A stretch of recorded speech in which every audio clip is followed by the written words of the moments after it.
Hey everyone, it's Jack, and today I'm going to do a follow-up video on the last one, which was the Deepin review. We did a review on the Deepin Desktop using ArchLinux, or more specifically ArcoLinux, or more specifically than that, from the ArcoLinuxB ISO. And in my last review, I went ahead and installed Deepin onto a test machine. So we're on actual hardware rather than a virtual environment. That way we could get a more realistic look at how Deepin has performed.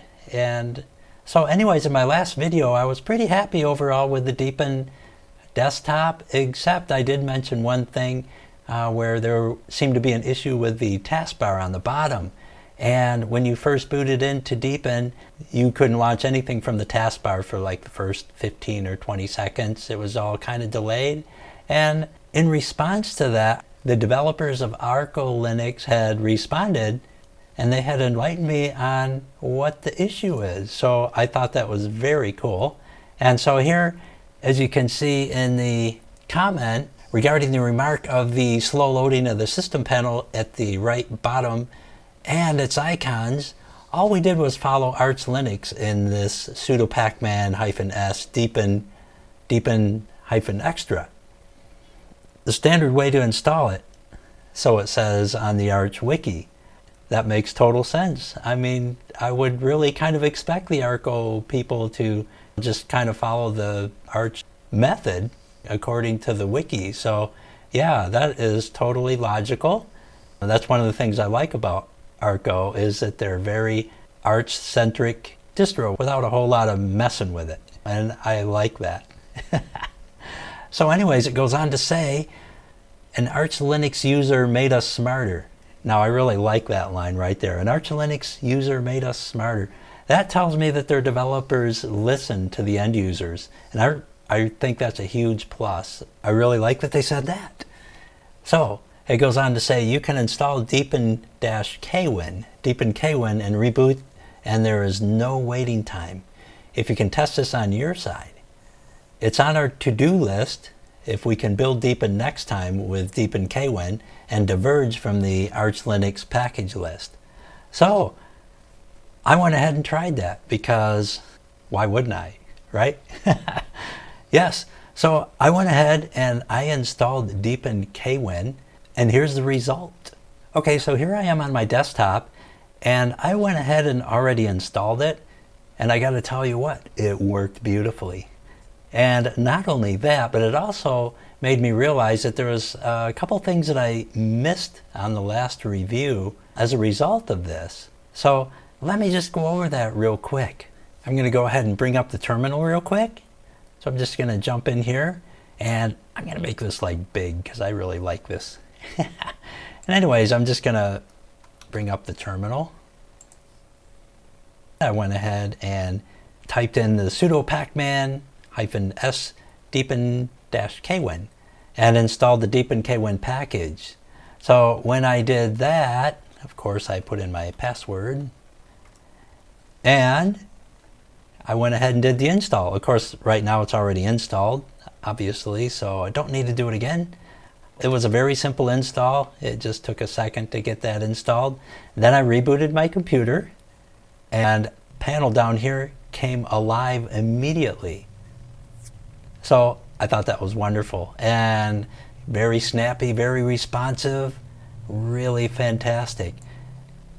And I also noticed when I went into the settings, and let me bring that up real quick, and if you go into personalization, there was one thing I noticed last time when I got into here, when I first launched Deepin in ArcoLinux originally in my last review, one thing I noticed was that the taskbar down here and the menu was fairly transparent.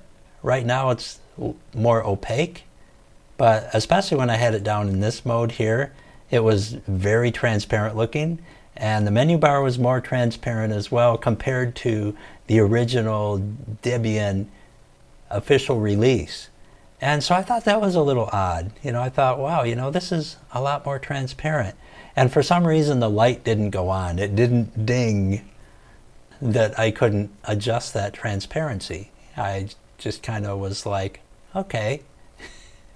And so, yeah, that was my fault. And that something should have dinged right there during the review, but it didn't.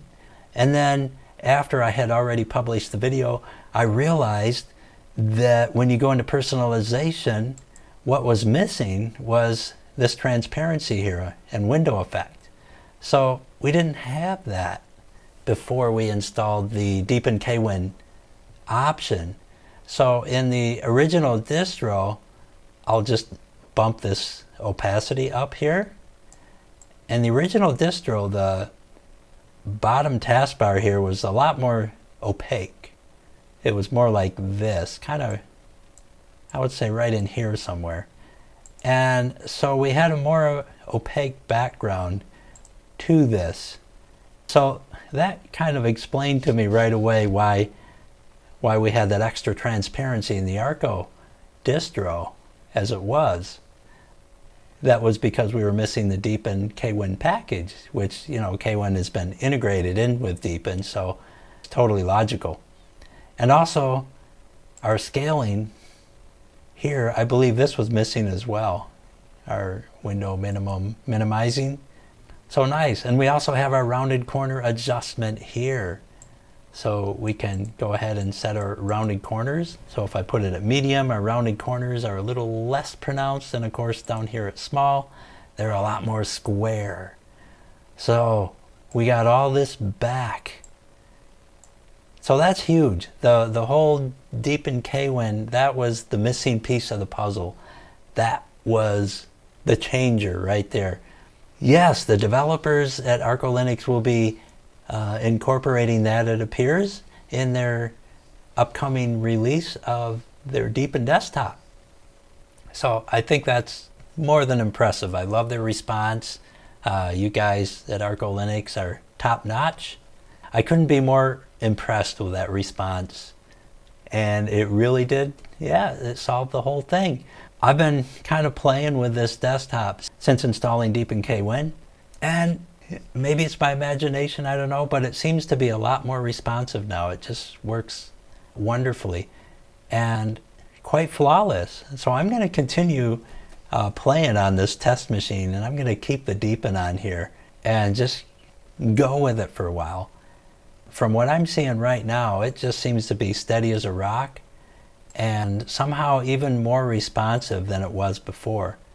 So just opening apps. I think in one of my last video there in the review, there was a couple things that just kind of didn't seem as snappy when I opened them.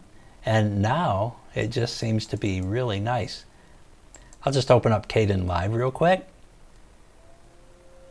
And here we got this launching, and this is an app image, and came right up.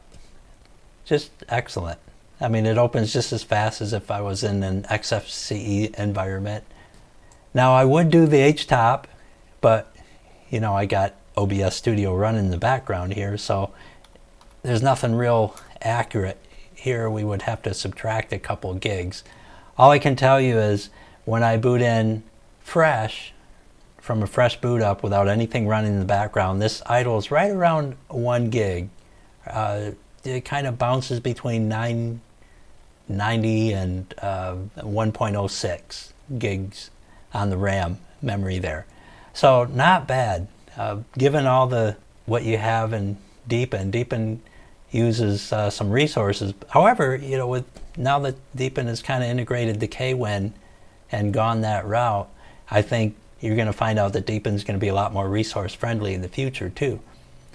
So yes, I just had to get that follow-up in there because I really thought that was worth mentioning. So that is really the missing piece of the puzzle. So I guess we could call this the Deepin ArcoLinuxB Deepin Desktop Review Part 2.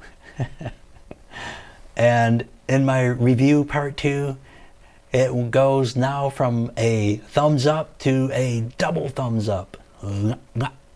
And big kudos to the developers at Arcolinux. As usual, their standards are above board. These guys are a real class act. So, very good.